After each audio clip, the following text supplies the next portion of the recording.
Hello friends, तो कैसे हैं आप लोग। Welcome to fresh pharmacy YouTube channel. तो आज के इस वीडियो लेक्चर में हम स्टार्ट करने जा रहे हैं अपना यूनिट 2 का सेकंड टॉपिक, जो कि है साइक्लोडेक्स्ट्रिन्स एंड दियर एप्लीकेशंस।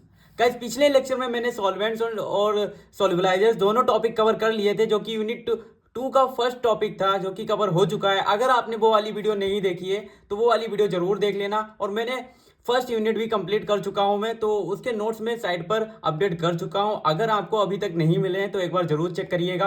काफी लोग कमेंट कर रहे थे कि जल्दी जल्दी वीडियो बनाओ, जल्दी टॉपिक कवर करो, इसलिए उनकी डिमांड पे मैं जल्दी जल्दी टॉपिक को कवर करने की कोशिश करूंगा।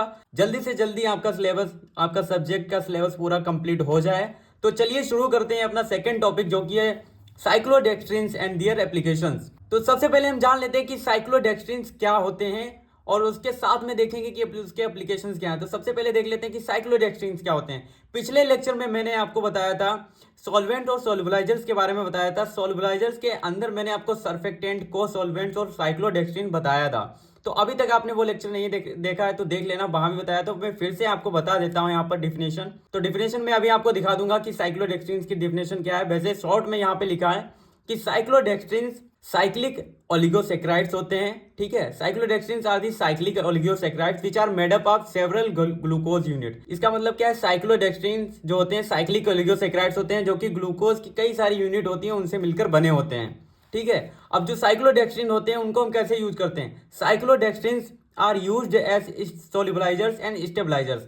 साइक्लोडेक्स्ट्रिन्स को हम क्या करते हैं, सोल्युबलाइजर और स्टेबलाइजर की तरह यूज करते हैं। और यहाँ पे अगर हम साइक्लोडेक्सिन और लाइपोफिलिक मॉलिक्यूल के साथ उनकी रिएक्शन करवा दें, अगर वो आपस में रिएक्ट करेंगे दोनों, तो क्या करेगा, इंक्लूजन कॉम्प्लेक्स बनेगा, जिससे हमारे जो भी हमारे जो पुअरली सोल्यूबल इंग्रेडिएंट है, एपीआई है, उसकी जो सॉल्युबिलिटी है वो बढ़ जाएगी। तो साइक्लोडेक्सिन आप लोगों को समझ में आ गया होगा कि किस लिए यूज हो रहा है। ये सबसे ज्यादा यूज सॉल्युबलाइजर की तरह होता है। अब देख लेते हैं इसकी definition. Cyclodextrins, it is also another type of solubiliser which are used in pharmaceutical and cosmetics. These are cyclic molecules which are made up of glucose units that can form inclusion complexes with lipophilic molecules and can enhance the solubility in the aqueous solution. वही मैंने आपको बताया कि साइक्लोडेक्स्ट्रिन जो होते हैं एक सोल्युबलाइजर होते हैं, जो कि फार्मास्यूटिकल और कॉस्मेटिक इंडस्ट्री में बहुत ज़्यादा यूज किए जाते हैं।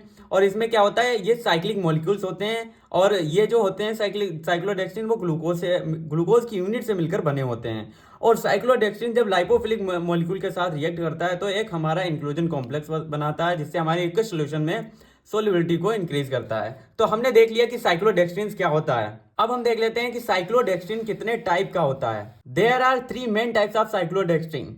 साइक्लोडेक्स्ट्रिन के 3 टाइप्स होते हैं, जो कि अल्फा, बीटा, गामा।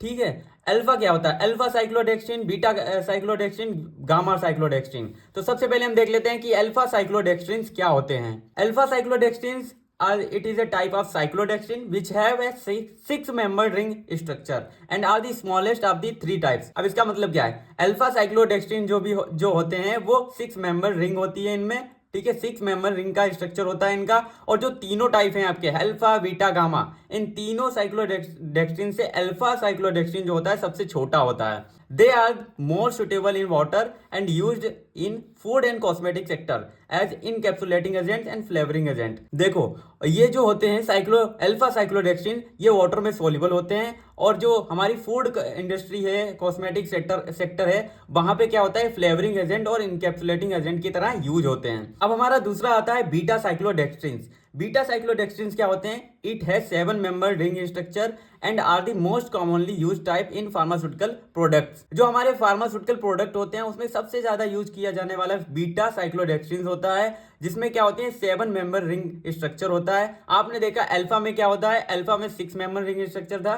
ठीक है, बीटा में क्या होगा, 7-membered रिंग स्ट्रक्चर होगा, और ये हमारे फार्मास्यूटिकल प्रोडक्ट में सबसे ज्यादा यूज किया जाता है। They have higher solubility than alpha cyclodextrin and can form most stable inclusion complexes with lipophilic molecules. अब देखो, अल्फा साइक्लोडेक्स्ट्रिन जो होता है उससे जो भी हमारे जो अल्फा साइक्लोडेक्स्ट्रिन होगा वो लाइपोफिलिक मॉलिक्यूल के साथ रिएक्ट करेगा, तो क्या इंक्लूजन कॉम्प्लेक्स बनाएगा, जो कि बीटा साइक्लोडेक्स्ट्रिन से क्या होगा, थोड़ा कम स्टेबल होगा। लेकिन जो बीटा साइक्लोडेक्स्ट्रिन है वो अल्फा साइक्लोडेक्स्ट्रिन से क्या करेगा, ज्यादा स्टेबल इंक्लूजन कॉम्प्लेक्स बनाएगा, जिससे कि उसकी कोई भी सोल्यूशन होगा उसकी सोल्युबिलिटी बहुत ज्यादा इंक्रीज हो जाएगी। ठीक है, अगर हम बीटा साइक्लोडेक्स्ट्रिन का यूज करेंगे। अब हमारा तीसरा आता है गामा साइक्लोडेक्स्ट्रिन। गामा साइक्लोडेक्स्ट्रिन क्या होता है? It has an 8 member ring structure and are the largest of the 3 types. अब देखो अल्फा बीटा गामा आप पढ़ रहे हो, गामा वाला आपका साइक्लोडेक्स्ट्रिन आ गया, तो ये वाला जो साइक्लोडेक्स्ट्रिन होता है ये सबसे लार्जेस्ट टाइप होता है। मतलब जो तीनों आपने दोनों पढ़े हैं अल्फा बीटा,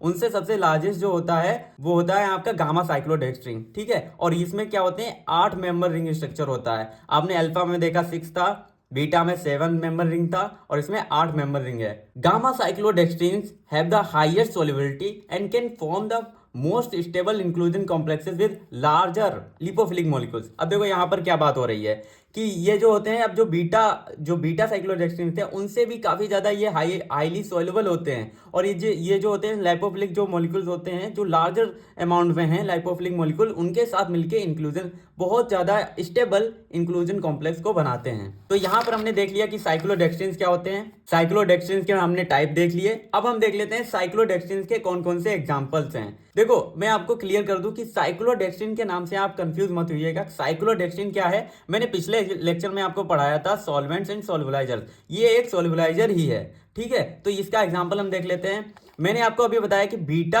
साइक्लोडेक्स्ट्रिन जो होता है सबसे ज्यादा फार्मास्यूटिकल प्रोडक्ट में यूज किया जाता है, तो यहाँ पर उसी के एग्जांपल लिखे हैं। हाइड्रोक्सी प्रोपाइल बीटा साइक्लोडेक्स्ट्रिन, HPBCD इसको शॉर्ट में बोलते हैं, जो क्या होता है एक एग्जांपल है हमारा साइक्लोडेक्स्ट्रिन का, जो कि बीटा साइक्लोडेक्स्ट्रिन है, which is commonly used as solubiliser and stabiliser for poorly soluble drugs in pharmaceutical formulation. कोई भी हमारी फार्मास्यूटिकल फॉर्मुलेशन होगी, जो भी ड्रग है जो कि पुअर सॉल्युबल है, उसकी जो सॉल्युबिलिटी को इंक्रीज करने के लिए हम हाइड्रोक्सी प्रोपाइल बीटा साइक्लोडेक्स्ट्रिन का यूज करते हैं। अब दूसरा हमारा एग्जांपल है मिथाइल बीटा साइक्लोडेक्स्ट्रिन। ये भी एक बीटा साइक्लोडेक्स्ट्रिन का एग्जांपल है, जो कि क्या होता है, which is used as an excipient in drug formulation and can enhance the bioavailability and poorly soluble drugs. मतलब क्या होता है, पुअरली सॉल्युबल ड्रग्स होती है, उनकी जो बायोअवेलेबिलिटी को क्या करेगा, ये इंक्रीज करेगा। मिथाइल बीटा साइक्लोडेक्स्ट्रिन क्या करेगा, हमारी कोई भी पुअरली सॉल्युबल ड्रग है उसकी बायोअवेलेबिलिटी को इंक्रीज करेगा, ठीक है। अब आपका तीसरा एग्जांपल है यहाँ पे कैप्टिसोल। कैप्टिसोल क्या होता है, कैप्टिसोल इज ए मॉडिफाइड बीटा साइक्लोडेक्स्ट्रिन। जो बीटा साइक्लोडेक्स्ट्रिन है हमारा, उसी का मॉडिफाइड वर्जन होता है Captisol, that has chemically modified to improve its solubility and stability.